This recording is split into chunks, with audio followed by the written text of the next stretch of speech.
Alliance ಇಂದ ಬರೋ vote ನಮಗೆ ಲೀಡ್ ಇರಲಿ, ನಮ್ಮ ಸ್ವಂತ ಶಕ್ತಿ ಮೇಲೆ ಗೆಲ್ಲಬೇಕು. ಲೀಡ್ ಅಂತ ಏನ್ ಹೇಳ್ತೀವಲ್ಲ, ಒಂದ್ 20, 30, 40 ಸಾವಿರ ಅಲಯನ್ಸ್ ಇಂದ ಬಂದ್ರೆ 40,000 ಲೀಡರ್ ಗೆದ್ವಿ ಅನ್ನೋದನ್ನ ಅದನ್ನ ತಲೆನಲ್ಲಿ ಇಟ್ಕೋಬೇಕಾಗುತ್ತೆ.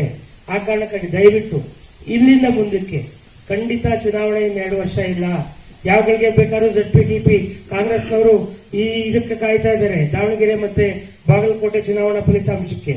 ಅಲ್ಲೇನಾದ್ರು ಸ್ವಲ್ಪ ಇದಾಯ್ತು ಅಂದ್ರೆ ಅವ್ರು ಯಾವಗಳಿಗೆ ಬೇಕಾದ್ರೂ ಚುನಾವಣೆ ಘೋಷಣೆ ಮಾಡ್ತಾರೆ ZPTPಗಳನ್ನ. ಅದ್ರ ಜೊತೆಗೆ MLA ಚುನಾವಣೆ ಖಂಡಿತವಾಗ್ಲೂ ಕೂಡ ಇನ್ನೊಂದು ವರ್ಷದೊಳಗಡೆ ಬರುತ್ತೆ ಅನ್ನೋ ಎಲ್ಲ ಮುನ್ಸೂಚನೆಗಳು ಕೂಡ ಇದಾವೆ. ಹಾಗಾಗಿ ನಾವು ಮೈ ಕೊಡವಿ ಹೇಳ್ಬೇಕಾಗುತ್ತೆ, ನಾವು ದೃಢವಾಗಿ ನಿಲ್ಬೇಕಾಗತ್ತೆ. ಇಲ್ಲ ಅಂದ್ರೆ ಖಂಡಿತ ಎಲ್ಲ ಒಂದ್ ಕಡೆ ಸುಮ್ಮನೆ ನಾನು ಇದೀನಿ ಅಂತ ಇದ್ರೆ ಪ್ರಯೋಜನ ಆಗೋದಿಲ್ಲ. ಎಷ್ಟು ದಿವಸ ನಾವು ಬರೀ ಇದನ್ನೇ ಮಾಡ್ಕೊಂಡಿರೋದು. ಹಾಗಾಗಿ ಖಂಡಿತ ಅಸಾಧ್ಯವಾದ ಯಾವುದೂ ಇಲ್ಲ. ನಮ್ಮ ಇಂದಿನ ಎಲ್ಲ ಯಾವುದೇ ರೀತಿಯಾದ ಗೆಲುವು ನಮ್ಮ ಶಕ್ತಿ ಇದೆ. ಈಗ ಇಲ್ಲಿ ಶಿರಾದಲ್ಲಿ ನಾನೊಬ್ಬ MLA ಹಿಂದೆ ಬೈ ಎಲೆಕ್ಷನ್ ಅಲ್ಲಿ ಬಿಜೆಪಿ ಗೆದ್ದಿದೆ. ಜನ ಓಟ್ ಹಾಕೋದಕ್ಕೆ ರೆಡಿ ಇದ್ದಾರೆ, ನಾವು ಓಟ್ ಹಾಕ್ಸ್ಕೊಳಕ್ ರೆಡಿ ಇಲ್ಲ. MP ಚುನಾವಣೆಗೆ ಹಾಕ್ತಾರೆ, ಇಲ್ಲಿ ಹಾಕಲ್ಲ. ಯಾಕೆಂದ್ರೆ ಆ ಕ್ಯಾಂಡಿಡೇಟ್ ಮೇಲೆ ಭರವಸೆ ಇರಬೇಕಲ್ಲ, ಕಾರ್ಯಕರ್ತರ ಮೇಲೆ ಭರವಸೆ ಇರಬೇಕಲ್ಲ. ದೇಶ ಅಂತ ಹೇಳಿ ಅಂದ್ರೆ ನಮ್ಮಲ್ಲಿ ದೇಶಭಕ್ತ ಮತದಾರರು ಇದ್ದಾರೆ. ಶಿರಾದಲ್ಲೂ MP ಚುನಾವಣೆಗೆ ಲೀಡ್ ಕೊಡ್ತಾರೆ, ಪಾವಗಡದಲ್ಲೂ ಕೊಡ್ತಾರೆ, ಮಧುಗಿರಿನಲ್ಲೂ ಕೊಡ್ತಾರೆ, ಕುಣಗಲಲ್ಲೂ ಕೊಡ್ತಾರೆ. ಆದ್ರೆ MLA ಚುನಾವಣೆ ಬಂದಾಗ ಮಾತ್ರ ಸ್ವಲ್ಪ ಹಿನ್ನಡೆ ಆಗುತ್ತೆ. ಅದಕ್ಕೆ ಅವೆರಡು ಗೆದ್ರೆ ಆಮೇಲೆ MLA ಬಗ್ಗೆ ಯೋಚನೆ ಮಾಡಬಹುದು. ಇಲ್ಲಾಂದ್ರೆ ಖಂಡಿತ MLA ಬಗ್ಗೆ ಯೋಚನೆ ಮಾಡೋದ್ರಲ್ಲಿ ಅರ್ಥ ಇಲ್ಲ. ನಾವೇನೋ JDS ಜೊತೆ ಅಲಯನ್ಸ್ ಮಾಡ್ಕೊಂಡ್ಬಿಟ್ಟಿದೀವಿ, ಅದು ನಮ್ಮ ಕೈನಲ್ಲಿ ಇಲ್ಲ. ಇದು ಹಂಗಂತ ಹೇಳ್ಬಿಟ್ಟು ಇದೇನು ಪರ್ಮನೆಂಟ್ ಅಂತ ಕೂಡ ಅಲ್ಲ, ಯಾವಾಗ ಏನ್ ಬೇಕಾದ್ರೂ ಆಗ್ಬಹುದು. ಆದ್ರೆ ಯಾರೋ ಬಂದು ನಮ್ಮನ್ನು ಉದ್ಧಾರ ಆಡ್ತಾರೆ, ಸಾಧ್ಯನ ಮನೆ ಬೆಳೆಯುತ್ತೆ. ಹಾಗಾದ್ರೆ ನಮ್ಮ ಮನೆ ನಾವೇ ಕಟ್ಟಬೇಕು, ಬೇಕಾದ ವ್ಯವಸ್ಥೆ ಮಾಡ್ಕೋಬೇಕು, ನಾವು ವಾಸ ಇರಬೇಕು.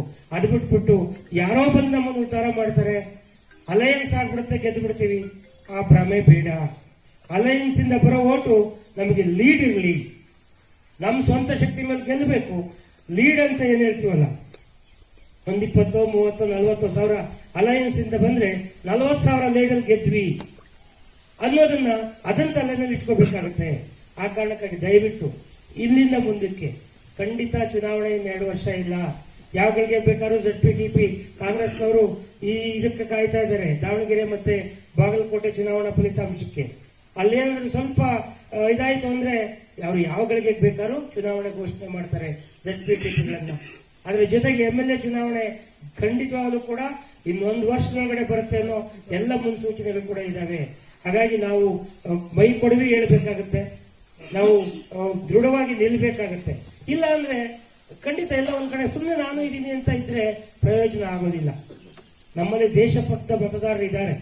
ಶಿರಾದಲ್ಲೂ MP ಚುನಾವಣೆಗೆ ಲೀಡ್ ಕೊಡ್ತಾರೆ, ಪಾವಗಡದಲ್ಲೂ ಕೊಡ್ತಾರೆ, ಮಧುಗಿರಿನಲ್ಲೂ ಕೊಡ್ತಾರೆ, ಕುಣಗಲಲ್ಲೂ ಕೊಡ್ತಾರೆ. ಖಂಡಿತ ಇವತ್ತೇ ಒಂದು ದೃಢವಾದ ಸಂಕಲ್ಪವನ್ನು ಮಾಡೋಣ. ನಾನು ಆಯ್ತು, ನನ್ನ ಸೇವೆ ನಾನು ಮಾಡ್ತೀನಿ. ಎಂತೆಂತ ಪುಣ್ಯಾತ್ಮರು ಅಡ್ವಾಣಿಯವರು ರಥಯಾತ್ರೆ ಮಾಡಿದ್ರು, ವಾಜಪೇಯಿ ಅವ್ರ ಜೊತೆ ಸೇರಿ ರಥಯಾತ್ರೆ ಮಾಡಿಲ್ಲ ಅಂದ್ರೆ ಈ ಕನಸೆ ಕಾಣಕ್ಕಾಗ್ತಾ ಇರ್ಲಿಲ್ಲ.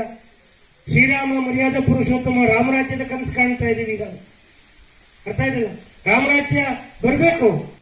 ನಾವು ಮುಸಲ್ಮಾನರ ಜೊತೆ ನಮಗೆ ಯಾವ ಭಿನ್ನಾಭಿಪ್ರಾಯ ಇಲ್ಲ, ಅವ್ರು ನಮ್ಮ ಸಹೋದರರು, ಆ ರೀತಿ ಇರಬೇಕು.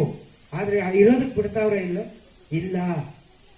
ಅವ್ರು ಏನ್ ಮಾಡ್ತಿದ್ದಾರೆ, ಒಡೆದು ಡಿವೈಡ್ ಅಂಡ್ ರೂಲ್ ಪಾಲಿಸಿ ಬ್ರಿಟಿಷ್ನವ್ರು ಏನ್ ಮಾಡಿದ್ರು ಅದನ್ನು ಯಥಾವತ್ ಇವ್ರು ಮಾಡ್ತಾರೆ. ಹಿಂದೂಗಳ ವಿರುದ್ಧ ಎತ್ ಕಟ್ತಾರೆ, ಅವ್ರನ್ನ ಅಪೀಸ್ಮೆಂಟ್ ಪಾಲಿಟಿಕ್ಸ್ ಮಾಡ್ತಾರೆ, ಅವ್ರನ್ನ ಓಲೈಕೆ ರಾಜಕಾರಣ ಮಾಡ್ತಾರೆ. ಹಾಗಾಗಿ ಈ ರೀತಿಯಾಗಿ ವ್ಯವಸ್ಥೆ ಇದೆ, ಇದನ್ನ ಬದಲಾಯಿಸೋಣ, ದೃಢ ಸಂಕಲ್ಪ ಮಾಡೋಣ. ಇದೊಂದು ಹೊಸ ಹುಮ್ಮಸ್ಸನ್ನ, ಉರುಪನ್ನ ನಮ್ಮಲ್ಲಿ ತುಂಬಿರೋದಂತ ಗ್ಯಾರಂಟಿ ಈಗಾಗಲೇ ನಮ್ಮ